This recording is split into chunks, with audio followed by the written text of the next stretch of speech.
सुप्रभात। दूरदर्शन मध्य प्रदेश के खास कार्यक्रम नमस्कार एमपी में आप सभी का स्वागत है। और ठंड की शुरुआत हो गई है और जिस तरीके से जो गुलाबी ठंडक है, बीते 3 से 4 दिनों से हल्की बारिश का दौर भी देखा गया, कई जगह भारी बारिश भी हुई। तो ऐसे में अपने स्वास्थ्य का ध्यान रखना काफ़ी ज़रूरी है, क्योंकि मौसम में ने परिवर्तन लिया है, करवट ली है, और ऐसे में आप अपने स्वास्थ्य का ध्यान खास तौर पर रखें। और जिस तरीके से नमस्कार एमपी में हर बार हम एक नए विषय पर चर्चा करते हैं, तो आज भी हम एक नए विषय पर चर्चा करेंगे। लेकिन जैसे कि परंपरा है कि कार्यक्रम की शुरुआत आज की तिथि के साथ करें। और आज की तिथि की अगर हम बात करें तो विक्रम संवत 2080 मार्गशीर्ष माह है और कृष्ण पक्ष चतुर्थी तिथि है और दिनांक है 1 दिसंबर 2023। दिन है शुक्रवार। तो ये आज की तिथि हमने आपको बताई। और सर्दी का मौसम है तो थोड़ी सावधानियां रखना होंगी, लेकिन बेहतर खान पान के ज़रिए आप अपने आप को स्वस्थ रख सकते हैं। और आज के दिन का इतिहास क्या है उस पर भी एक नज़र डाल लेते हैं। और आज का इतिहास की अगर हम बात करें तो आज काफ़ी कुछ नया भी देखने को मिला था। ख़ास तौर पर अगर हम बात करें तो 1933 में कोलकाता और ढाका के बीच विमान सेवा की आज ही के दिन शुरुआत हुई थी। वहीं 1959 में अंटार्कटिका के शांतिपूर्ण वैज्ञानिक इस्तेमाल के लिए 12 राष्ट्रों ने संधि पर हस्ताक्षर किए थे। इसके अलावा अगर हम बात करें तो 1959 में ही बाहरी अंतरिक्ष से पृथ्वी का पहला रंगीन फ़ोटो आज ही के दिन लिया गया था। मतलब प्रकृति की जो सुंदरता है, पृथ्वी की जो सुंदरता है, वो अंतरिक्ष से आज पहली कलर फ़ोटो जो है, रंगीन फ़ोटो खींची गई थी। इसके अलावा अगर हम बात करें 1963 की, तो नागालैंड भारत का 16वां राज्य आज ही के दिन बना था।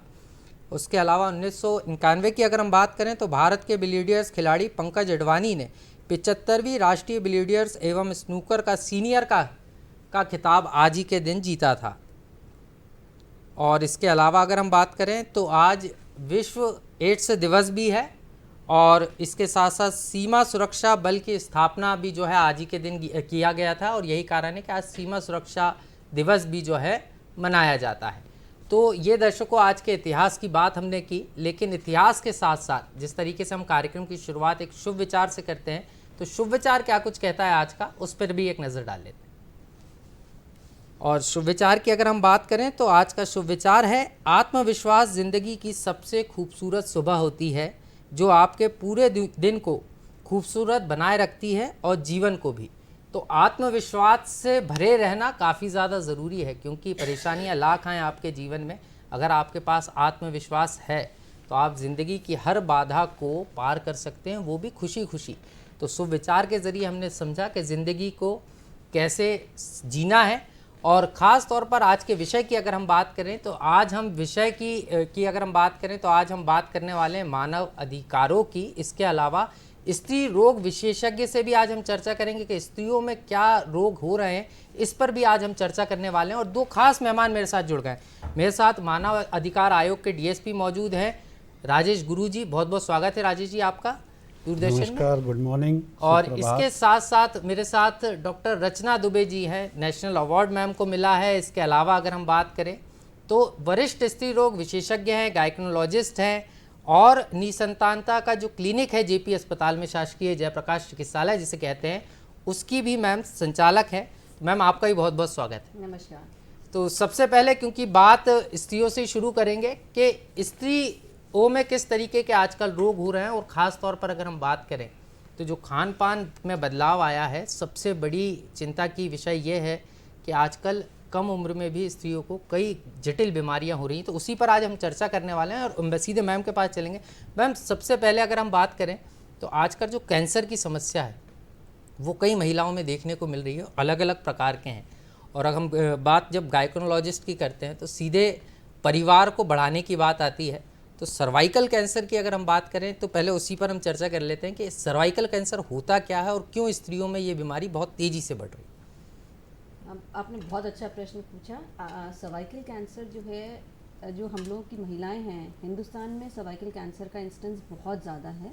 इनफैक्ट अगर वर्ल्ड के कंपैरिजन में हम इसको देखें तो सर्वाइकल कैंसर इंडिया में सेकंड नंबर का मोस्ट कॉमन कैंसर महिलाओं में जो होता है वो है। इसका मुख्य कारण जो होता है, एक तो हम लोगों के यहाँ फैमिली प्लानिंग नहीं होती, तो बहुत सारे बच्चे होते हैं, बच्चों के बीच में गैप ना होना, जल्दी उम्र में शादी हो जाना, फिर मल्टीपल सेक्सुअलिटी भी होता है कि कई लोगों से संबंध रखना, तो ये सब कारण जो होते हैं उसके कारण सर्वाइकल कैंसर की मात्रा बहुत ज़्यादा हो जाती है और हम लोग की लेडीज़ में बहुत पाया जा रहा है।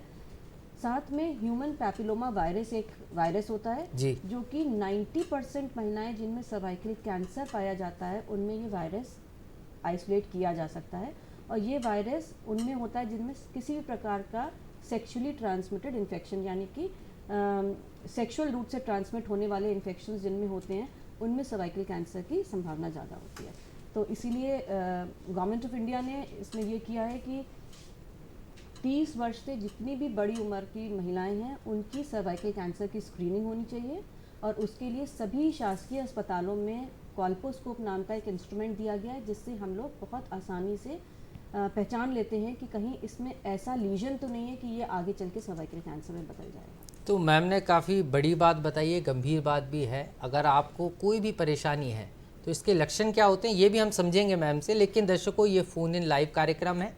आप अपनी जो जिज्ञासा हैं, जो सवाल हैं, जो आपके मन में परेशानियां हैं, उसके समाधान भी हमारे इस टेलीफोन कार्यक्रम के ज़रिए आप सीधे हमारे कार्यक्रम से जुड़कर कर सकते हैं। टेलीविज़न स्क्रीन्स पर भी आपको नंबर दिखाए जा रहे होंगे, मैं भी आपको बता रहा हूँ। भोपाल का जो कोड है वो लिखिए आप 0755, इसके अलावा 2660049, ये हमारा टेलीफोन लैंडलाइन नंबर है। इसके अलावा टोल फ्री नंबर भी है जिस पर आप कॉल कर सकते हैं। नंबर नोट कीजिएगा 1800-233-0040, ये हमारा टोल फ्री नंबर है। इस पर भी आप संपर्क करके सीधे हमारे जो विशेषज्ञ हैं उनसे बात कर सकते हैं, जुड़ सकते हैं और अपनी जो जिज्ञासा है, समाधान है, जो आपके सवाल हैं, उन सवालों के जवाब हमारे विशेषज्ञों से ले सकते हैं। कार्यक्रम में आगे बढ़ेंगे और आज हम बात कर रहे हैं मानव अधिकारों की भी, कि मानवों के क्या अधिकार हैं और क्यों इस विषय पर चर्चा करना पड़ रही, ये भी एक बड़ा सवाल है। तो इस पर भी आज हम चर्चा करेंगे। मेरे साथ मध्य प्रदेश मानव अधिकार आयोग के जो डीएसपी हैं राजेश गुरु जी, वो भी मौजूद हैं। राजेश सर, आपसे ही समझना चाहूँगा कि ऐसे मानव अधिकारों को लेकर क्या ज़रूरत पड़ी कि एक आयोग का गठन करना पड़ा, कि लोगों को अब उनके अधिकारों के लिए आयोग के पास आना पड़ा। एक्चुअली क्या है, ये मानव अधिकारों का जो सबसे पहला रिटन डॉक्यूमेंट आया था वो universal declaration of human rights 10 दिसंबर 1948 को संयुक्त राष्ट्र संघ की महासभा द्वारा पारित किया गया था। और इसमें 30 आर्टिकल्स हैं और 30 मानव अधिकार के संबंध में जिक्र किया गया है जी। ये वर्ल्ड वार सेकेंड के बाद जरूरत महसूस हुई कि मानव के अधिकारों का भी संरक्षण होना चाहिए जी। इसी तारतम्य में जब हमारे यहाँ सन 1993 में ह्यूमन राइट्स प्रोटेक्शन एक्ट बना जी, और इस एक्ट के तहत हमारे हिंदुस्तान में नेशनल ह्यूमन राइट्स कमीशन का गठन हुआ जो कि 12 अक्टूबर सन 1993 को हुआ। और इसके बाद इसी एक्ट के तहत मध्य प्रदेश में मध्य प्रदेश राज्य मानव अधिकार आयोग का गठन 13 सितंबर 1995 को हुआ। और इस वर्ष जो है 2023 में ये 75वां अंतर्राष्ट्रीय मानव अधिकार दिवस मनाया जा रहा है, जिसको हम लोग भी आयोजन कर रहे हैं। और हम लोगों ने इस बार बंदियों के अधिकार और उनके स्वास्थ्य के संबंध में एक संगोष्ठी रखी है 10 दिसंबर को।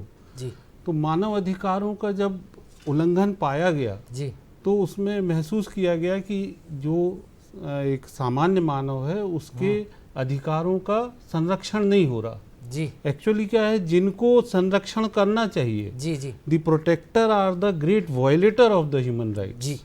पुलिस जो है बनाई गई है कि ह्यूमन के अधिकारों का संरक्षण करे, सुरक्षा करे, लेकिन वही उन अधिकारों का वायलेशन करती है निश्चित रूप। तो जब ये महसूस किया कि मनुष्य अपने अधिकारों के संबंध में कहीं बता नहीं सकता जी, तो मानव अधिकार एक ऐसा प्लेटफॉर्म बना जिसमें हर आदमी एक सिंपल एप्लीकेशन देके जी जी, या कई बार हम लोग स्वतः संज्ञान लेते हैं। जो मीडिया होता है, मास कम्युनिकेशन मीडिया होता है, इलेक्ट्रॉनिक मीडिया होता है, निश्चित रूप से इसमें कोई न्यूज़ आती है तो हम देख के उस पर स्वतः संज्ञान लेते हैं और संबंधित विभाग, जिस विभाग में उस व्यक्ति के अधिकारों का हनन हुआ है जी, उससे हम एक रिटन प्रतिवेदन मंगाते हैं, जवाब तलब किया जाता है। तो दर्शकों, यहाँ पर जो मानव के अधिकार हैं उसके संरक्षण के लिए आयोग का गठन भी किया गया है। अगर आपके साथ भी कोई परेशानी हो और आपको ऐसा लगता है कि आपके अधिकारों का हनन हुआ है, आपकी सुनवाई नहीं हुई है, तो आप मानव अधिकार आयोग में शिकायत कर सकते हैं, मदद मांग सकते हैं। कैसे मांगना है उस पर भी हम चर्चा करेंगे, लेकिन आज गंभीर विषय पर हम ये भी चर्चा कर रहे हैं कि स्त्रियों में जो रोग आजकल देखने को मिल रहे हैं, जटिल रोग, वो क्यों देखने को मिल रहा है, इस पर भी हम चर्चा कर रहे हैं। मैडम, हम बात जो है सर्वाइकल कैंसर की कर रहे थे। इसमें जो चीज़ें आपने बारीकी से आपने दर्शकों को बताई, लेकिन इसके लक्षण कैसे पता चल सकते हैं? क्योंकि कई बार महिलाओं को पता नहीं होता और हम देखते भी हैं कि महिलाएं इतनी जागरूक नहीं होती। कामकाजी महिलाएं हों घर की या ऑफिस गोइंग महिलाएं हों, वो खास तौर पर अपने ऊपर ध्यान नहीं देती, पूरे परिवार पर ध्यान देती हैं, और कई बार इसके कारण भी जो बीमारी है जो ठीक हो सकती है वो गंभीर हो जाती है। आप बिल्कुल सही कह रहे हैं आकाश।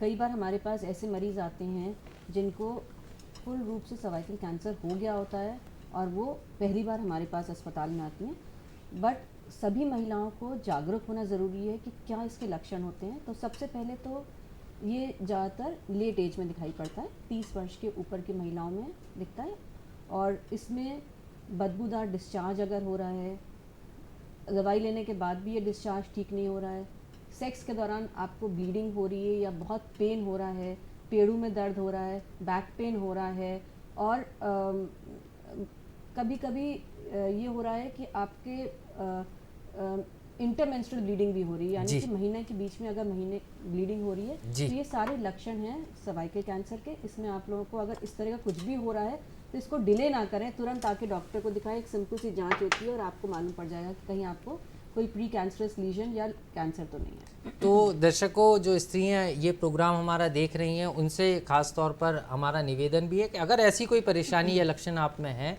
तो त्वरित रूप से देर ना करें, सीधे डॉक्टर्स के पास जाएं और अपना इलाज कराएं। क्योंकि दुर्घटना से जिस तरीके से देर भली होती है, ऐसे यहाँ पर अगर आपको लक्षण पहले पता चल जाए तो देरी नहीं करना है, यहाँ पर त्वरित डॉक्टर के पास पहुँचना और इलाज कराना है, तो आप इस गंभीर बीमारी से बच सकते हैं। मैम, एक चीज़ और आपसे समझना चाह रहा था, आजकल निसंतानता जो है वो तेज़ी के साथ बढ़ रही है, कई लोग परेशान रहते हैं, और आप खुद जेपी अस्पताल में इसकी पूरी हेड इसको कर रही हैं, कई महिलाएं आपके पास आती होंगी। एक तो इसका क्या कारण है? क्या लेट एज में शादी होने के कारण ये चीज़ें हो रही हैं या कोई और कारण है? अभी जो सबसे ज़्यादा दिखाई पड़ रही हैं निसंतानता की गर्ल्स और लेडीज़, वो PCOS यानी कि पॉलीसिस्टिक ओवेरियन सिंड्रोम नाम की एक सिंड्रोम है, मतलब कुछ लक्षणों का समूह है जिसके this is a lifestyle disorder, जिसकी वजह से महिलाओं में निसंतानता हो रही है। क्या होता है? लेट नाइट तक जगना, अनियमित भोजन करना, बाहर का खाना खाना, स्विगी जोमेटो आजकल बहुत कॉमन हो गया है, तो ये वाला इस तरह से करना, और मोबाइल टीवी पूरे टाइम करना, बाहर की एक्टिविटीज़ बिल्कुल भी नहीं करना। तो इससे क्या हो रहा है, हम लोगों की बॉडी के जो हार्मोन्स हैं वो उनका डिसबैलेंस हो रहा है, और इस इम्बैलेंस के कारण जो है हमारे जो अंडाशय से अंडे निकलने चाहिए उस पर भी असर पड़ रहा है। तो इन महिलाओं में ओवुलेशन नहीं हो पाता है, तो बच्चे नहीं हो पाते हैं।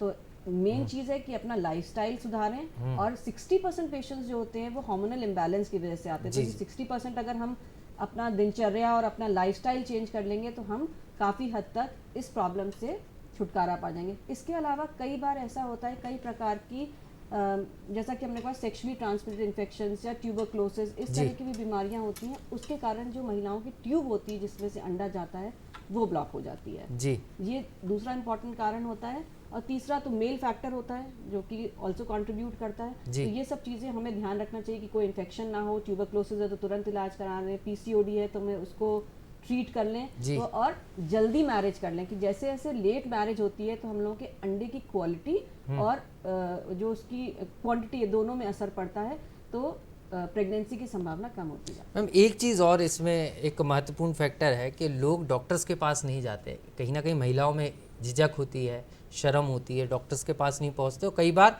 स्वतः ही ट्रीटमेंट शुरू कर देते हैं। कई बार कई टैबलेट्स मार्केट में अवेलेबल होती हैं, उसका उपयोग करने लगते हैं। कई बार उन टैबलेट्स के कारण भी रिएक्शन हो जाता है। तो ये कितना हानिकारक है? क्या इसके कारण भी फ़र्क पड़ता है? मेरी तो सलाह ये रहेगी कि आप बिना झिझक के सबसे पहला जो आपका ऑप्शन होना चाहिए वो डॉक्टर के पास होना चाहिए। आप केमिस्ट के पास जाएंगे या ऑफ द शेल्फ जाएंगे तो वहाँ पर वो जो आप थोड़ी बहुत बात अपनी बता पाएंगे उसके आधार पर वो कुछ दवाई दे देंगे जो कि आगे चल के और नुकसानदायक, आपका समय भी बर्बाद होएगा। आप अपने और समय, जो चीज़ 30 साल में चालू हो जानी चाहिए इलाज, वो 32 साल में हो रही है, 32 ईयर्स में हो रही है। तो आपको तुरंत डॉक्टर के पास आना चाहिए और अपने खुल के बात बतानी चाहिए। परंतु ये बताना जरूरी है कि जेपी हॉस्पिटल में इतनी जागरूकता हो गई है कि मरीज अपने आप ही फुटफॉल्स बढ़ गए हैं और बहुत सारे पेशेंट्स आ रहे हैं क्योंकि उनको मालूम है कि यहाँ पर अब पीसीओएस का और निसंतानता का इलाज हो रहा है, तो अब लेडीज खुल के आने लगी हैं। यही कारण है कि नेशनल अवार्ड से भी आपको सम्मानित किया गया। तो दर्शकों, ये बड़ी बात है कि अब फुटफॉल्स बढ़े हैं, महिलाओं में जागरूकता आई है, लेकिन अगर आपके सामने भी ऐसी कोई परेशानी है, ऐसी कोई गंभीर परेशानी से आप जूझ रहे हैं, तो आपको परेशान नहीं होना है। शासन ने इसकी व्यवस्था की है, निकटतम स्वास्थ्य केंद्र में जाकर लाभ ले सकते हैं या जो हमारे विशेषज्ञ हैं उनसे भी आप संपर्क कर सकते हैं। आज आपके पास सुनहरा मौका भी है कि जो डॉक्टर साहब हैं हमारे बीच में हैं, डॉक्टर रचना दुबे जी, आप टेलीफोन नंबर्स पर भी कॉल करके सीधे उनसे जुड़ सकते हैं, सवाल पूछ सकते हैं और अपनी जो जिज्ञासा है उसका समाधान पा सकते हैं।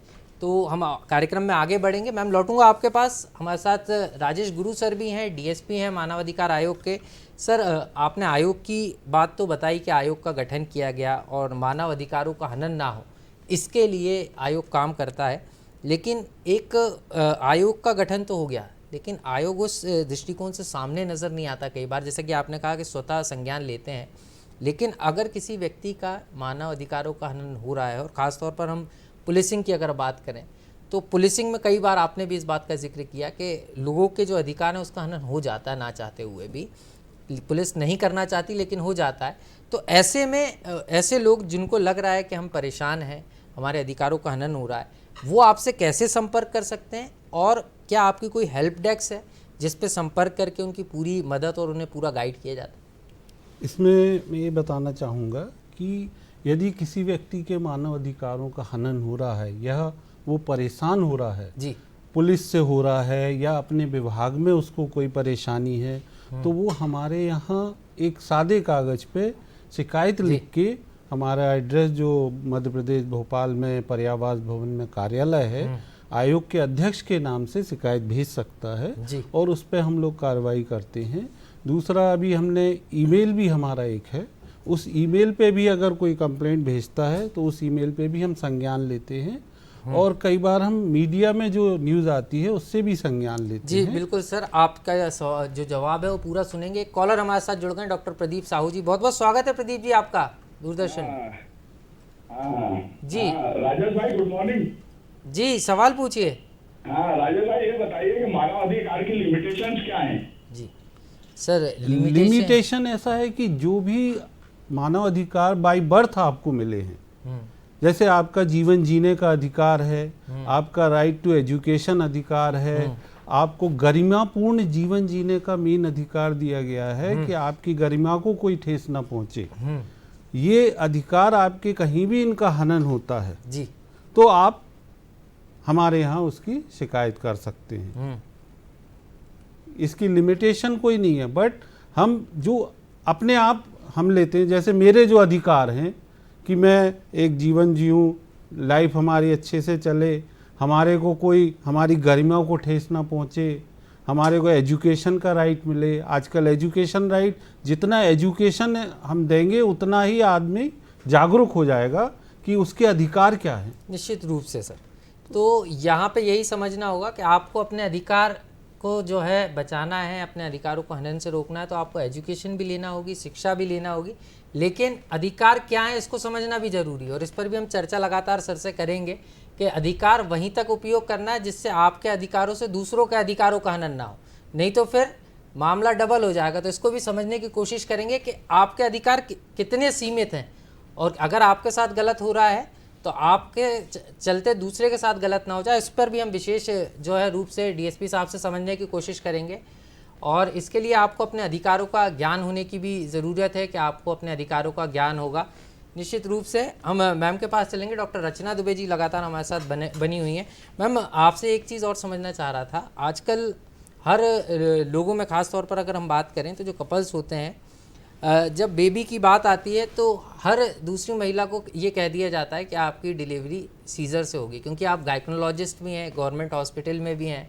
तो कई बार ऐसे केसेस भी आते हैं और कई क्रिटिकल केसेस जेपी अस्पताल में जब आते हैं तो आप स्वयं भी जो डिलीवरी सीजर से होने वाली थी उसको नॉर्मल कर दिया जाता है। तो ये मैम चलन चल पड़ा है कि वास्तव में ये जटिलता होती जा रही है कि हर दूसरी तीसरी महिला को ये कह दिया जाता है कि उसकी सर्जरी की जाएगी, सीजरियन डिलीवरी होगी। ये आपने बहुत कंट्रोवर्शियल प्रश्न पूछ लिया है। जी। देखिए सबसे इम्पोर्टेंट बात ये होती है कि हर डॉक्टर यही चाहता है कि भाई नॉर्मल डिलीवरी हो जाए जी। और 60 to 70% से ज़्यादा महिलाएं ऐसी होती हैं जिनकी नॉर्मल डिलीवरी हो भी जाती है जी। परंतु कई बार ऐसा कॉम्प्लिकेशन हो जाता है, जैसे आजकल 10-15 बच्चे तो होते नहीं हैं। हर महिला चाहती है कि मेरे बच्चे को कोई कॉम्प्लिकेशन ना हो, स्वस्थ बच्चा पैदा हो। जी। तो अगर कॉर्ड राउंड द नेक है या फिर उसका प्रेजेंटेशन ब्रीच है या मैल प्रेजेंटेशन है या वर्टेक्स नहीं है, तो डॉक्टर्स बल्कि पेशेंट्स खुद भी कह देते हैं हम रिस्क नहीं लेना चाहते हैं, बच्चा हमें स्वस्थ मिलना चाहिए। तो जब वो फैक्टर आ जाता है और जो डॉक्टर्स की कैटेगरी भी अब वो हो गई है कि वो राइट्स, वो कंज्यूमर प्रोटेक्शन वाला राइट्स आ गए हैं, तो कोई चांस नहीं लेना चाहता है कि अगर थोड़ा भी कॉम्प्लिकेशन लगता है या पेल्विस का साइज अच्छा नहीं होता है तो डॉक्टर्स खुद भी ये रिस्क ना लेते हुए सीजर कर देते हैं। तो ये कुछ ना कुछ डॉक्टर्स की तरफ भी अपने आप को सेफगार्ड करने की एक प्रक्रिया है और पेशेंट्स भी अपने आप कहते हैं कि भाई हमें कोई रिस्क नहीं चाहिए। तो शॉर्ट ट्रायल के बाद हो सकता है सीजर कर दिया, लेकिन हम लोग के शासकीय अस्पतालों में तो डेफिनेटली 80 to 90% महिलाओं की नॉर्मल डिलीवरी होती है, क्योंकि महिलाएं कई बार ये भी कहती है कि चाहे कुछ भी हो जाए हमें नॉर्मल डिलीवरी ही करवानी है। देन हम लोग लास्ट तक ट्राई करते हैं, बिकॉज फिर वो लिखवा लेते हैं कि मैं अपनी जवाबदारी से करवाना चाहती हूँ। तो मैम ये क्या कोई परेशानी है, क्योंकि महिलाओं में ये क्योंकि आप भी इस बात को कह रहे हैं कि कई बार जो चीज़ें हैं वो ठीक नहीं होती हैं, इसलिए सिजेरियन डॉक्टर को करना पड़ता है, क्योंकि जेपी हॉस्पिटल में या गवर्नमेंट हॉस्पिटल में जब पेशेंट आता है तो वहाँ पर तो नॉर्मली, क्योंकि कॉन्ट्रोवर्शियल ज़रूर है, लेकिन हर महिला का ये सवाल और मन में होता भी है, क्योंकि हर महिला ये चाहती है कि नॉर्मल डिलीवरी हो, लेकिन कई बार निजी चिकित्सालय पहुँच जाएँ तो यही होता है कि सिजेरियन ही होगा और पता चले गवर्नमेंट पहुँचे तो नॉर्मल हो गया। तो ये अंतर्द्वंद वाली जो स्थिति है, क्योंकि डॉक्टर्स तो सभी हैं, तो कई बार ऐसा भी होता है नहीं गवर्नमेंट हॉस्पिटल पर ज़्यादा ट्रस्ट है कि नॉर्मल डिलीवरी हो जाएगी। देखिए नॉर्मल डिलीवरी का कोई टाइम नहीं होता है जी। नॉर्मल डिलीवरी अपने पेस पे होगी। नॉर्मल डिलीवरी में अगर दर्द रात के 2 बजे आए तो 2 बजे डिलीवरी होगी, उस समय डॉक्टर की उपलब्धता कई बार नहीं भी होती है। जी।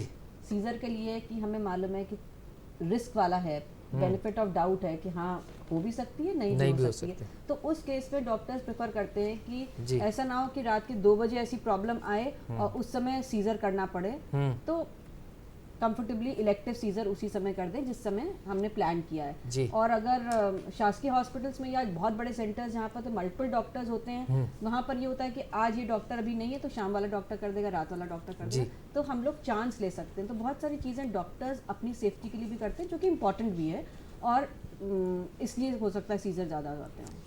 तो निश्चित रूप से मैम ने यहाँ इस बात पर विशेष तौर पर जोर दिया है कि पेशेंट की सुरक्षा को देखते हुए तय किया जाता है कि सीजर डिलीवरी करना है या नॉर्मल डिलीवरी करना है। तो अगर आपके मन में भी ऐसे कोई सवाल हैं या जिज्ञासा है तो हमारे कार्यक्रम से सीधे जुड़ सकते हैं। एक कॉलर मेरे साथ जुड़ गए हैं, अमित जी। बहुत बहुत स्वागत है अमित जी आपका दूरदर्शन मध्य प्रदेश में। ओके जी, सवाल पूछिए सर।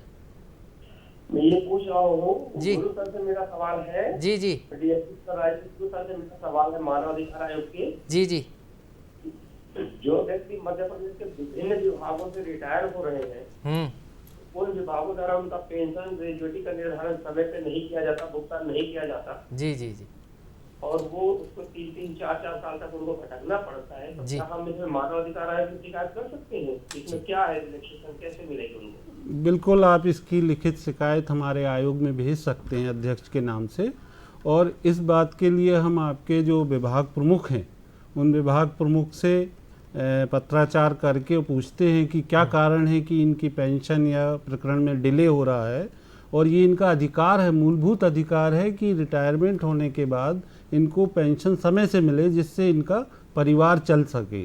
तो इस संबंध में हम इंक्वायरी करके, हमारे यहाँ सेक्शन 12 में हम इंक्वायरी करते हैं और विभाग से हम पूछते हैं, अगर वो जेन्युइन कारण से डिले हो रहा है तो ठीक है, और अननेसेसरी अगर कोई उसमें डिले हो रहा तो हम उनको लेख करके बोलते हैं कि तुरंत इनका पेंशन प्रकरण का निराकरण किया जा सके, जिससे इनके अधिकार, मानव अधिकारों का विहनन ना हो और परिवार भी इनका सुचारू रूप से चल सके। तो आप बिल्कुल शिकायत कर सकते हैं। सर शिकायत तो कर सकते हैं, लेकिन इसी से जुड़ा हुआ एक सवाल ये भी है कि खास तौर पर अगर हम बात करें तो कई जगह ऐसी समस्या आती है, तो जो अधिकारी अगर रिलीज़ नहीं कर रहा तो कोई टाइम बाउंडेशन भी मानव अधिकार आयोग ने रखा है क्या कि अगर आपके द्वारा इस पर कार्रवाई करने के लिए कहा गया और 15 दिन या 1 महीने में, क्योंकि आजकल गुड गवर्नेंस की बात हो रही है, सुशासन की बात हो रही है, तो कोई टाइम बाउंडेशन भी रखा है क्या? बिल्कुल बिल्कुल, आप सही कह रहे हैं कि इसमें हमने 1 महीने का टाइम हम देते हैं किसी भी विभाग प्रमुख को कि इसके संबंध में हमको आप लिखित प्रतिवेदन प्रस्तुत करें,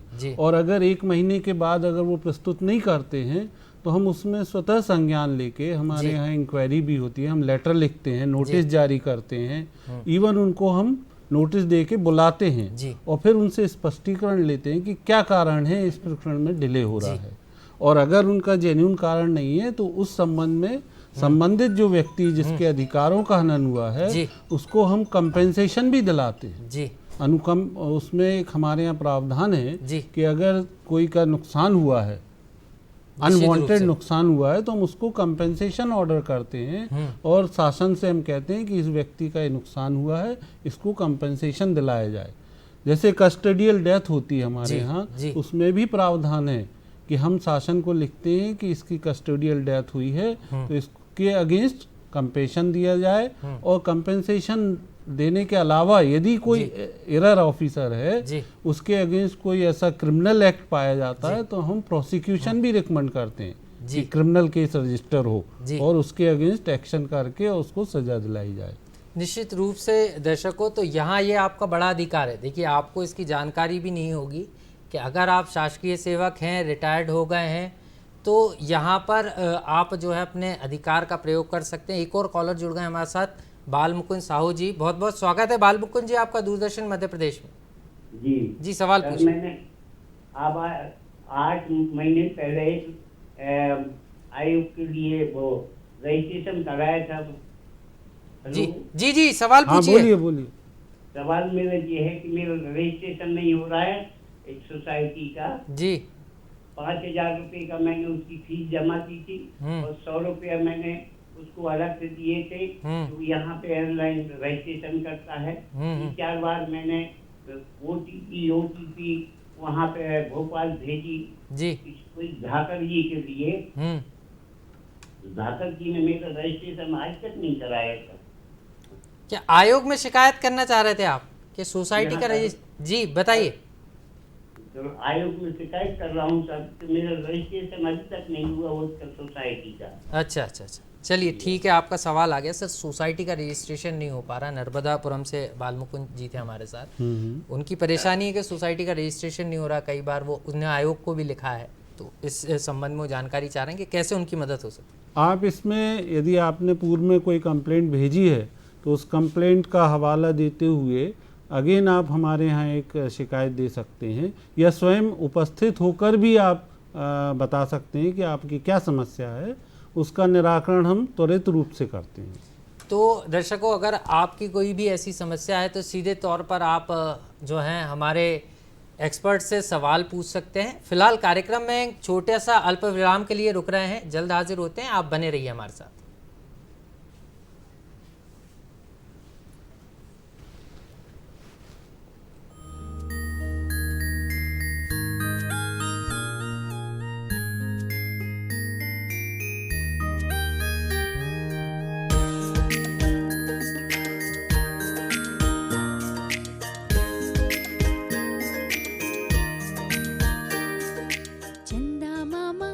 गगन से नीचे आओ ना, साथ हमारे दूध मलाई मिलके खाओ ना। चंदा मामा नील गगन से नीचे आओ ना, साथ हमारे दूध मलाई मिलके खाओ।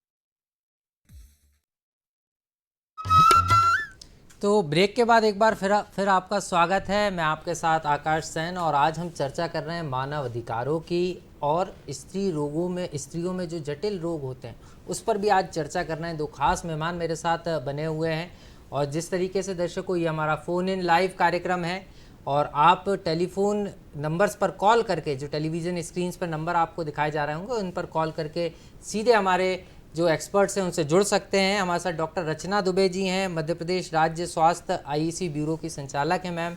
इसके अलावा निसंतानता विशेषज्ञ भी हैं और हाल ही में निसंतानता को लेकर जिस तरीके से काम मैम ने किया है उसको लेकर उनको नेशनल अवार्ड भी मिला है।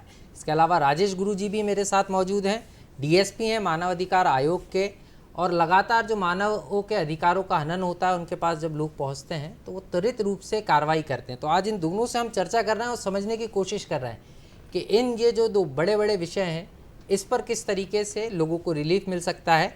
और डॉक्टर रचना दुबे जी के पास चलेंगे। मैम, बात हम कर रहे थे, एक कॉलर भी हमारे साथ जुड़ गई हैं, काजल तिवारी जी। बहुत बहुत स्वागत है काजल जी आपका दूरदर्शन मध्य प्रदेश में। जी जी, सवाल पूछिए। पुलिस द्वारा व्यक्तियों को पूछताछ के लिए थाने में अनावश्यक बैठाया जाता है जी, तो क्या इसको हम मानवाधिकार में शिकायत कर सकते हैं? जी बिल्कुल। हाँ, बिल्कुल बिल्कुल इसकी शिकायत आप कर सकते हैं। और अगर आपको पुलिस बुलाती है तो आपका अधिकार है उनसे बोलें कि हमें किस प्रकरण में बुलाया गया, हमको लिखित रूप से आप एक नोटिस दीजिए। बिना नोटिस के आपको अगर बुलाते हैं तो ये उनकी गलती है और इस बात की शिकायत आप कर सकते हैं। निश्चित रूप से सर ने जिस तरीके से बात का जवाब दिया है, जो हमारे दर्शक जुड़े थे, काजल जी जुड़ी थी हमारे साथ, तो उनकी जो जिज्ञासा है उसका समाधान किया है कि अगर पुलिस परेशान कर रही है, आपको जबरन बिठाया जा रहा है थाने में, तो उसकी शिकायत भी आप कर सकते हैं। ये भी आपका एक बड़ा अधिकार है। हम डॉक्टर रचना दुबे जी के पास चलेंगे। मैम से चर्चा भी हम कर रहे थे। मैम, एक बात और समझना चाह रहा था, क्योंकि हाल ही में आपको नेशनल अवार्ड मिला, तो इस अवार्ड के संबंध में भी हम जानकारी चाह रहे हैं कि किस क्षेत्र में किस तरीके से काम किया, क्योंकि जो हमारे दर्शक हैं वो भी आपसे जुड़े हुए हैं और उनकी भी जिज्ञासा है कि अवार्ड जब मिला तो किस क्षेत्र में और किस तरीके से काम किया और अब आगे आप कैसे करना चाहते हैं। ये जो अवार्ड मिला है ये हम लोग ने जेपी हॉस्पिटल में, क्योंकि जब हमने देखा कि बहुत सारी महिलाएं जो है इनफर्टिलिटी की, बांझपन की आ रही हैं और उसमें 60% से ज़्यादा जो है वो लाइफस्टाइल डिसऑर्डर्स और पीसीओएस की आ रही हैं जी, तो हमने एक फॉर्मेट बनाया। और क्योंकि मैं सीएचओ प्रोग्राम की भी इंचार्ज थी तो हमने सारे स्टूडेंट्स जितने हमारे थे उनके साथ मिलके ये फॉर्मेट बनाया, उनको ट्रेन किया कि जब भी कोई लड़की आएगी जिसको ये लाइफस्टाइल डिसऑर्डर है, पीसीओएस को कैसे पहचाने जी। पीसीओएस को पहचानने के लिए नेक में अगर डार्कनिंग होती है तो लोगों को लगता था अभी मेल है, तो वो एक्चुअली इंसुलिन रेजिस्टेंस के लक्षण होते हैं, तो वो पहचानना। अर्ली साइंस जैसे नेक सर्कमफ्रेंस जो है नॉर्मली 32 होना चाहिए किसी लड़की का, तो अगर 34 हो रहा है तो इसके मतलब ये ओबेसिटी में जा रही है। तो neck circumference, waist hip ratio, BMI यानी बॉडी मास इंडेक्स, हाइट और वेट को देखते हुए ये पूरा हम लोगों ने उनका एक एंथ्रोपोमेट्रिक फॉर्म बनाया, जिसके आधार पे, क्योंकि हर जना नहीं पहचान सकता, ये तो डॉक्टर्स स्पेशलिस्ट ही पहचान सकते हैं, तो स्टूडेंट्स कैसे पहचाने, हमारे हेल्थ वर्कर्स कैसे पहचाने, उसके लिए एक फॉर्मेट बनाया। तो वो केवल टिक टिक कर देते थे तो उनके लिए बहुत आसान हो गया। नंबर 2, पीसीओडी केवल दवाइयों से नहीं ठीक होता है, ये लाइफस्टाइल डिसऑर्डर होता है। तो उनको क्या खाना चाहिए, लोगों को यही नहीं मालूम होता क्या खाने, वो मत समझते हैं वजन कम करना है तो खाना बंद कर दो, तो वो सही तरीका नहीं है। हाई प्रोटीन डाइट देनी होती है और क्या प्रोटीन में खाना होता है, उनको यही नहीं मालूम होता कि प्रोटीन क्या चीज़ किन चीज़ों में होता है। तो बहुत सारी चीज़ें हम लोगों ने सिंप्लीफाई की पूरी उसको, और पेशेंट को होलिस्टिकली ट्रीट किया, यानी कि उसकी डाइट, एक्सरसाइज कितने मिनट्स करनी है और दवाइयाँ कैसे खानी है, इस तीनों चीज़ों को हम लोगों ने प्लान किया। और नतीजा ये निकला कि हमारे पास मोर देन 2000 अब तो 2500-600 पेशेंट्स एनरोल हो गए हैं और ट्रीटमेंट में हैं। कई उसमें से महिलाएं जिनको पीसीओएस के कारण बच्चे नहीं हो रहे थे वो सारी कंसीव कर गई हैं, तो ये हम लोगों के लिए सक्सेस स्टोरी है। नहीं मैम, सक्सेस स्टोरी तो है, लेकिन एक चीज़ और समझना चाह रहा था, जैसे कि आपने वज़न कम करने की बात कही और लाइफ डिसऑर्डर की बात की कि खान पान का ध्यान नहीं रख रहे हैं, तो महिलाएं चाहती भी कि हम खूबसूरत दिखें और ऑब्वियस सी बातें दिखना भी चाहिए, लेकिन यहाँ यही समस्या है कि कई प्रोडक्ट्स मार्केट में ऐसे भी आ रहे हैं कि कुछ तरल पदार्थ हैं कि आप ये जूस पिएंगे या ये लिक्विड पिएंगे तो आपका वज़न कम हो जाएगा। और कई बार इसका उपयोग भी महिलाएं करने लगती हैं कि आपको एक्सरसाइज भी नहीं करना, रेडी टू ईट है, सिर्फ सुबह शाम आपको ड्रिंक करना है और दिन भर भूखे रहना है। तो ये ठीक है क्या, ये प्रोडक्ट्स ठीक है? बिल्कुल भी ठीक नहीं है। मैं ज़रूर अपने मरीज़ों को ये बताती हूँ कि जो गूगल से ट्रेन होके मरीज़ आते हैं कि मैडम हमने गूगल में देखा या हमने टीवी में देखा या इंटरनेट में देखा कि हम ये ब्रॉथ ले लें और ये सूप ले लें तो इससे हम दुबले हो जाएंगे। मेरा कहना ये है कि वेट गेन जो हो रहा है पीसीओएस में, ये ज़्यादा एनर्जी बॉडी में पहुंच रही है, यानी कि ज़्यादा खाना खा रहे हैं, और दूसरा साथ में इनके साथ हार्मोन्स की वजह से भी हो रहा है। हमारे हार्मोन्स इम्बैलेंस हैं जिसकी वजह से हमें भूख ज़्यादा लग रही है। तो अगर हम हार्मोन संतुलित कर लेंगे तो हमें भूख ही कम लगने लगेगी। और दूसरा ये कि कोई भी डाइट ऐसी नहीं लेनी चाहिए जो आप 20 दिन ही ले पाएँ। हमारा अगर हम बचपन से ट्रेन है कि 2 रोटी खाएंगे, दाल खाएंगे, सब्जी खाएंगे, और अचानक आपसे कोई कह दे कि अब आपको केवल सूप पीना है या केवल आप फल खा के रहिए, तो ये आप बहुत लंबा नहीं कर सकते। तो कोई भी डाइट प्लान जो आप जीवन भर कर सकते हैं वो डाइट प्लान में हम लोग सुधार करते हैं। इसलिए हर पेशेंट के डाइट प्लान इंडिविजुअलाइज्ड होता है, उसके क्या खान पान है, और प्लस कुछ इंपॉर्टेंट चीज़ हम लोग ऐड करते हैं डाइट में जो हाई प्रोटीन वाली होती है, जो वो खा सकती है, जो लोकली अवेलेबल होती है, जैसे सत्तू है, दिस इज लोकली अवेलेबल। तो इस तरह की चीज़ें हम लोग ऐड करते हैं इंडियन सिनेरियो को देखते हुए, जिससे कि महिला अपना वजन भी कम कर लेती है, उसकी प्रोटीन भी पहुंच जाती है, हार्मोनल बैलेंस भी सही हो जाता है। और मैं फिर से कहूँगी कि ये सूप और ब्रॉथ और जूसेस पी के कोई जीवन नहीं काट सकता है। ये बीमारी फिर से लौट के आएगी अगर आप इस पर है। तो एक संतुलित आहार लेना चाहिए जिससे कि आप वेट लॉस भी कर लें और हेल्दी रहें। मैम, लेकिन चीज़ें यहीं पर आती है, हम देखते हैं कि कई बार महिलाएं प्रभावित ऐसे एक्टर्स या हीरोइन से हो जाती हैं। कई बार हम देखते हैं बूनिश महिलाएं नज़र आती हैं फैशन शोज़ में, तो उससे खास तौर पर आज की जो यंग जनरेशन है, लड़कियां हैं, वो यूथ सीधे कनेक्ट होता है। जो प्रोडक्ट वो यूज़ कर रहे हैं वही लाइफस्टाइल अपना लेते हैं। तो इसके कारण भी फिर आगे जाके बहुत समस्याएं आती हैं, क्योंकि 2 रेशियो हैं इसमें कि वज़न घटाने की बात तो कर दी, लेकिन कई लड़कियों के साथ है कि उनका वज़न कम है, अब उनको वेट गेन करना है, तो उनको लगता है कि हमें ज़्यादा खाना होगा तो वेट गेन हो जाएगा, पता चले अन्य परेशानी शुरू हो गई।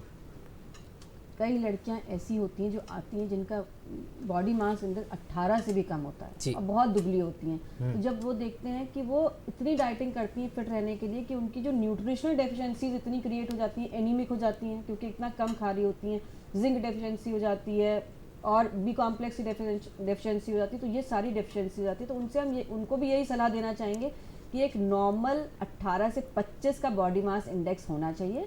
Ideally 21 to 22 body mass index होना चाहिए। बॉडी मास इंडेक्स जब मैं बोल रही हूँ तो हम आपको ये बताना चाहेंगे, अपनी हाइट नापिए, अपना वज़न लीजिए और हाइट और वज़न के रेशियो को हम लोग बॉडी मास इंडेक्स करते हैं। तो अगर वो आपकी हाइट के अनुसार आपका वज़न है और 20 से 25 के बीच में आ रहा है, इसके मतलब आप एक नेचुरल आइडियल सिचुएशन में हैं, कम करने की ज़रूरत नहीं है। और अगर ज़्यादा है तो उसको 20 से 25 के बीच में ले आइए। अगर 20 से 25 के बीच में रहेंगे तो आपके हार्मोन संतुलित रहेंगे, आपकी बॉडी नॉर्मल रहेगी, कंसीव करने में दिक्कत नहीं होगी और आप किसी भी न्यूट्रिशनल डेफिशिएंसी से बचे रहेंगे।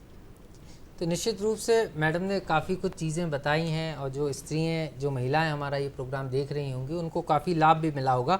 बात मानव अधिकारों की भी करेंगे। डीएसपी साहब मेरे साथ लगातार मौजूद हैं, राजेश गुरुजी, उनके पास चलेंगे। सर, जिस तरीके से चीज़ें ये चल रही हैं, अभी एक सवाल भी आया था कि थाने में बिठाया जाता है, ये भी एक मानव अधिकारों का हनन है। बिल्कुल। कई बार लोगों को पता ही नहीं रहता कि हमारे अधिकार क्या है, क्योंकि जब तक हमें ये पता नहीं होगा कि हमारे अधिकार क्या हैं और कहाँ तक हैं, ये बड़ी चीज़ है। तो ये इसके बारे में हम समझना चाह रहे हैं कि पहले तो ये कैसे समझे कि हमारे अधिकार क्या हैं, और जो हमारे दर्शक ये प्रोग्राम देख भी रहे हैं उनको भी ये समझ में आए चीज़ कि अधिकार क्या है और कहाँ तक है।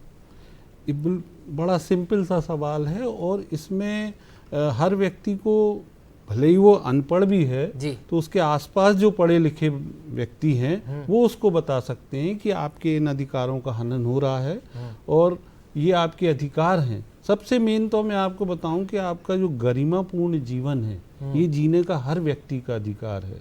उसको शिक्षा मिले ये अधिकार है, स्वास्थ्य की उसको लाभ मिले ये अधिकार है, और उसको अननेसेसरी कहीं भी हरासमेंट ना हो जी, ये उसका अधिकार है।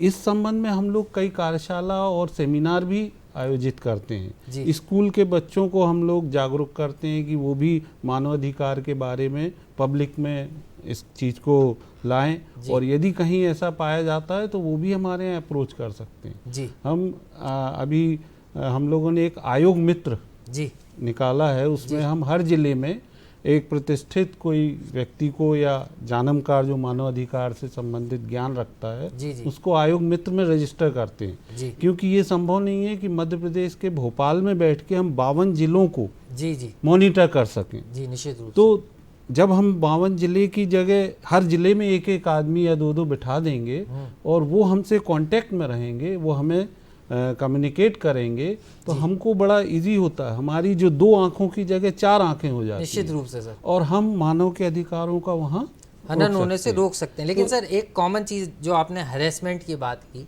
कई बार ऐसी शिकायतें आती हैं और कई बार जो जानकार होते हैं मानव अधिकारों का दुरुपयोग भी कर लेते हैं।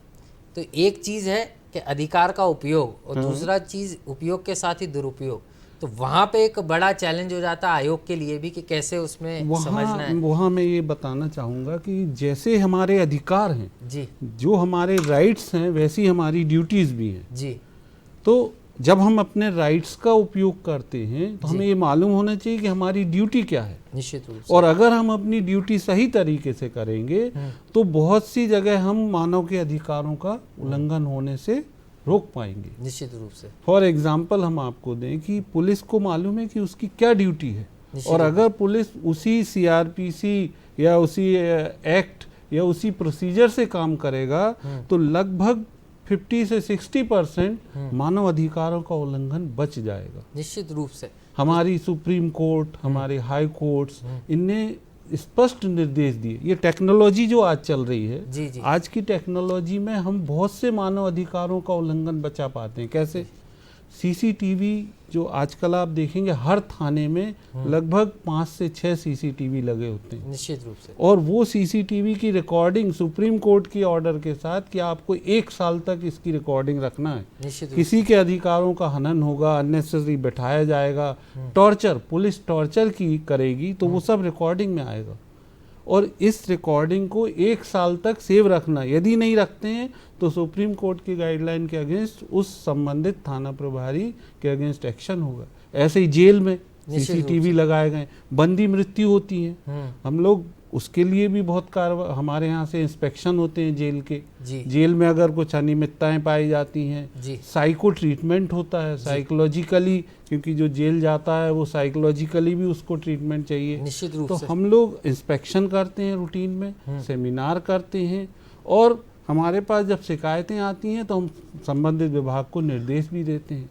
तो निश्चित रूप से मानव अधिकारों को लेकर आयोग तो काम कर रहा है, लेकिन आपकी भी जिम्मेदारी है कि अगर कोई अपनी ड्यूटी ठीक तरीके से नहीं निभा रहा है, नहीं उसका पालन कर रहा है और आपको लगता है कि आपके अधिकारों का हनन हो रहा है, तो आप अपने लिए नहीं तो दूसरे के लिए भी मानव अधिकार आयोग में संपर्क कर सकते हैं। अगर किसी की मदद करेंगे तो आपको भी जब मदद की ज़रूरत होगी तो ज़रूर ईश्वर आपकी मदद के लिए भी किसी को भेजेगा। और यही कारण है कि हम आज मानव अधिकार की बात यहाँ पर कर रहे हैं, लेकिन बात इसके साथ साथ स्त्री रोग पर भी हो रही है कि जो स्त्रियों में समस्याएं आ रही हैं जटिल, वो कैसी हैं, क्या उसका उपाय है और क्या समाधान है, इस पर भी आज हम चर्चा कर रहे हैं। मेरे साथ डॉक्टर रचना दुबे जी लगातार बनी हुई हैं। मैम, एक चीज़ और यहाँ पर निकल कर आती है, वेट गेन की भी हमने बात कर ली और बढ़ाने की और कम करने की, लेकिन ख़ास तौर में अगर हम बात करें तो महिलाओं की जो बोन डेंसिटी है, इसको लेकर भी एक चिंता की बात होती है। और हम देखते हैं कि जब कोई महिला गर्भवती होती है तो उस समय तो उसका पूरी केयर की जाती है, लेकिन उसके बाद में उसका केयर पे ध्यान नहीं होता और कई बार वो अपनी जो दैनिक दिनचर्या रहती है, परिवार का भरण पोषण की और पारिवारिक जिम्मेदारियां जो होती हैं उसको निभाने में लग जाती है, तो कई बार वो अपने स्वास्थ्य पर ध्यान नहीं देती और इसके कारण भी कई गंभीर रोग हो जाते हैं। और ख़ास तौर पर हड्डियों का दर्द आजकल हर महिला में कॉमन हो गया है, तो इसका क्या कारण है? मैं यहाँ पर बताना चाहूँगी कि जब महिला गर्भवती होती है तो हम कितना भी अच्छा पौष्टिक आहार खा लें, हमारी खून की कमी यानी आयरन डेफिशिएंसी होती है जी, और कैल्शियम की डेफिशिएंसी होती है, तो हमको उसको ऊपर से देना ही पड़ता है। कई बार महिलाएं कहती हैं हम तो बहुत अच्छा खाना खा रहे हैं और हमें ऊपर से जो डॉक्टर साहब ने कैल्शियम की दवाई दी उसको खाने की ज़रूरत नहीं है, पर क्योंकि प्रेगनेंसी एक हीमोडाइल्यूशन वाली स्टेट होती है, यानी कि हमारी डाइल्यूशन होगा क्योंकि बेबी अंदर आता है, तो ऐसी स्थिति में आयरन लेना ही है।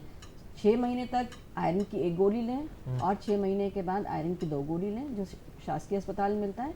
इसी प्रकार से कैल्शियम जो है लगभग 1000 मिलीग्राम कैल्शियम प्रतिदिन पहुंचना चाहिए अगर गर्भवती है, और साथ में जब बच्चे को दूध पिला रही है तो भी कैल्शियम ब्रेस्ट मिल्क से सिक्रीट हो रहा है, तो हमें तब भी आयरन और कैल्शियम भरपूर मात्रा पे लेनी चाहिए। क्या होता है, एक बार डिलीवरी हो जाती है फिर ध्यान नहीं रख पाती महिलाएं और कैल्शियम और आयरन खाना बंद कर देती।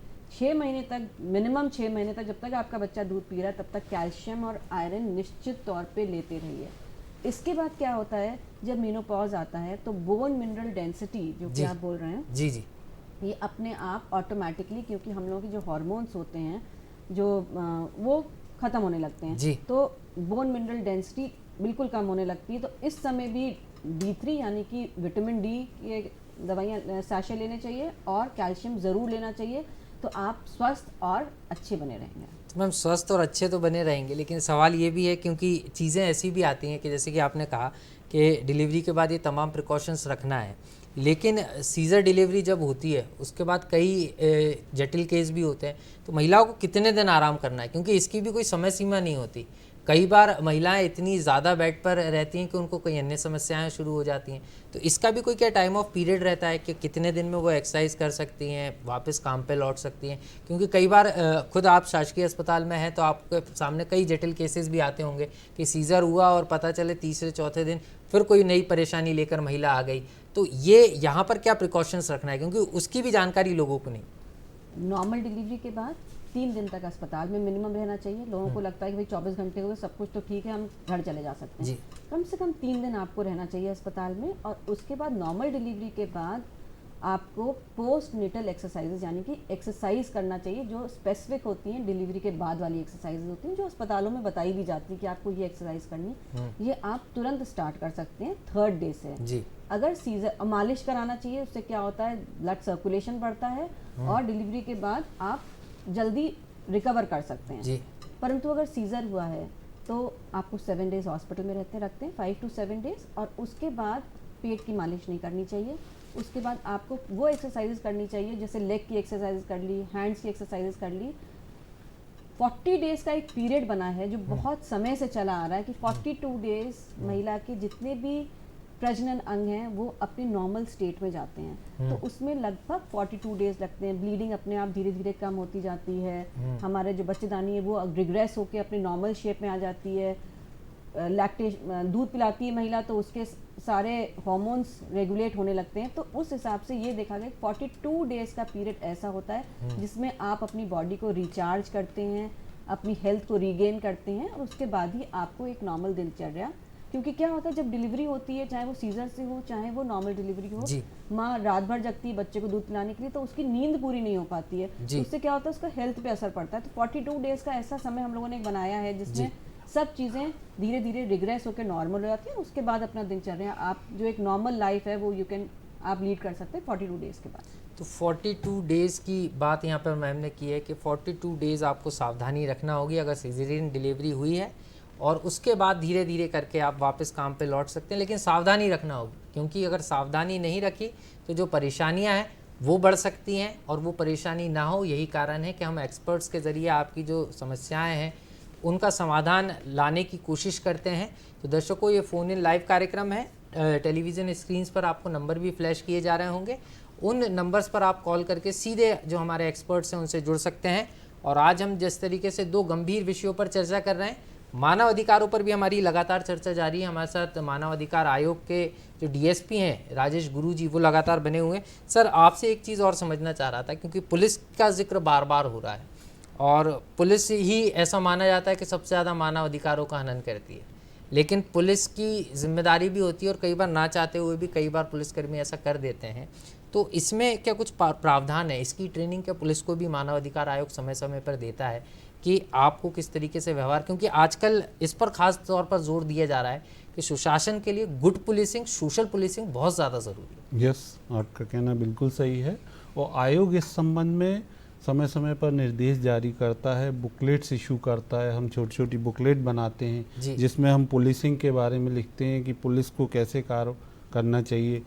है सब लिखा हुआ, लेकिन इसको एक इग्निशन चाहिए। सब ऑलरेडी लिखा है, लेकिन एक व्यक्ति को ये इग्नाइट करना है कि ये आपको करना है, और यदि उसके तहत वो काम करता है तो 70-80% तो समस्या का समाधान वहीं हो जाता है। पुलिसिंग में जो मैं आपको बता रहा हूँ 3-4 विभाग ऐसे जो हैं जो जनरली पब्लिक से टच में रहते हैं। पुलिस हो गया, स्वास्थ्य विभाग हो गया, कई स्वास्थ्य विभाग से संबंधित भी हमारे यहाँ शिकायतें आती निश्चित हैं रूप से। कि हम हॉस्पिटल गए और हमारे वहाँ प्रॉपर हमें अटेंड नहीं किया गया, गैलरी में ही हमको लिटा दिया, वहीं डिलीवरी हो गई।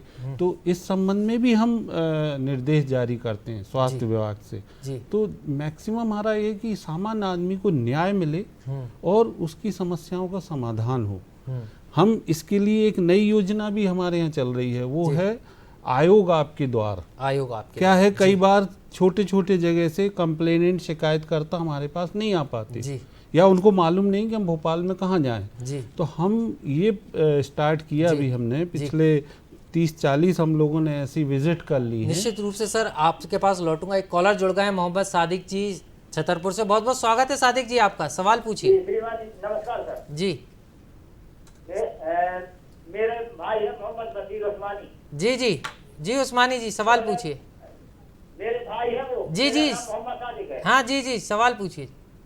मैं ये कह रहा हूँ कि मेरे भाई ने फर्जी दस्तावेज बना करके हम 2 भाइयों का मकान अपने नाम करा लिया है जी नगर पालिका में। जी जी जब उन्होंने प्रधानमंत्री योजना के तहत पैसा दिया जी, तो हमने उस पर आपत्ति जताई कि ये आपने मकान क्यों तोड़ा।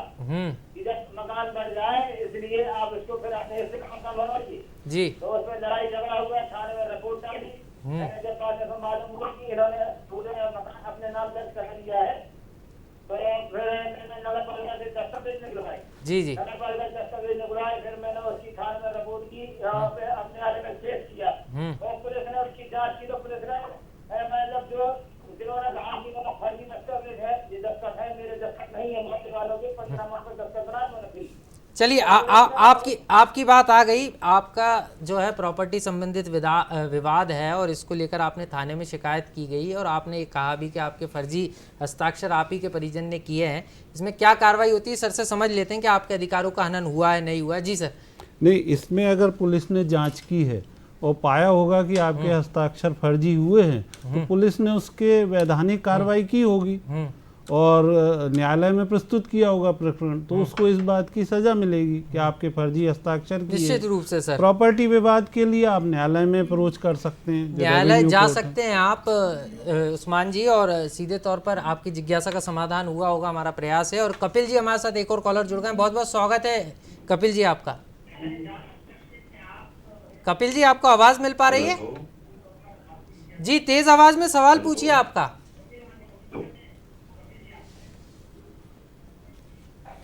लगता है कपिल जी से जब संपर्क नहीं हो पाया, दोबारा जुड़ने की कोशिश करेंगे हम। तो मानव अधिकारों पर भी हम बात कर रहे हैं, हम कार्यक्रम के अंतिम बेला में हैं। एक बार फिर से डॉक्टर रचना दुबे जी के पास चलेंगे। मैम, क्योंकि कार्यक्रम के अंतिम बेला में तो एक चीज़ और आपसे समझना चाह रहा था कि जो महिलाएं हैं, क्योंकि हम देख रहे हैं कि फैशन का दौर है और लेट शादियाँ भी हो रही हैं, तो क्या संदेश देना चाहेंगी आप महिलाओं को कि अपने स्वास्थ्य का कैसे देखभाल करें?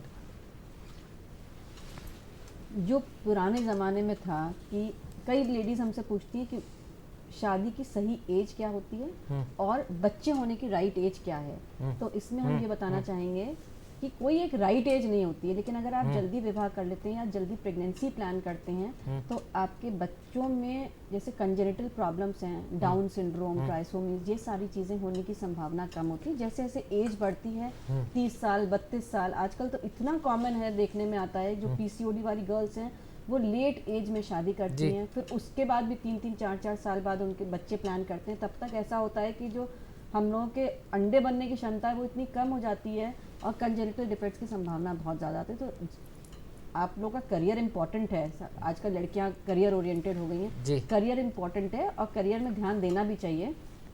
बट साथ में ये बहुत ज़रूरी है कि आप समय से शादी कर लें और समय से बच्चे कर लें। 30 वर्ष के बाद जो शादियां होती हैं उसमें हमने देखा है इनफर्टिलिटी की प्रॉब्लम ज़्यादा होती हैं,